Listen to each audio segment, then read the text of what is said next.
Ah, ngopo karo Mbak Fatmi kae? Terus lah aku tukang dikuwi kayak wong melu-melu tuku warnane padha, bentuke padha, bujuk pokoke. Iya. Ya lek ngono kuwi dadine ya rapi. Lah iya, Mosok padha-padha jengkel ngono aku. kuwi. Dan tuh Lah kok sorti ke piye lho, Mbak? Anu Sri, Mbak Sri. ya pas aku teko ki tak jajal to, Mbak. Terus dhek teko. Iya. Paling dhek pura-pura nyapo ngono ning omah, maro ning Iya omah. kayane.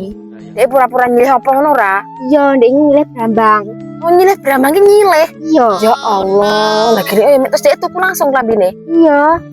Alah ya ngono ku sing marai ora apik, makanya aku lek tuku klambi tak meneng-meneng aku. Lah ya langsung teko iki tuku kene klambine nang ndi lho, Mbak, apian. Sidane tuku dhek. Iya, aku ngomong di pasar no, tapi dhek kok ya ngerti nggone ndi. Lah iya padahal dhewe lho tukune ning gone sing mung jelpol. Lah iya to. Nek wong ngerti to, Heeh. gone lho anu angel digoleki yo dhek ngerti. Lampuh kek. Ya wis sesuk tukune hae tak baturi tapi aja ngomong-ngomong. Iya, Aja mbok jajali. Iya iya iya. Ya wis aku tak lanjut ngono kae. Sampe ndang matuno. Ya karo maton iki, Mbak. Yo selawan ora balik-balik yang kemana.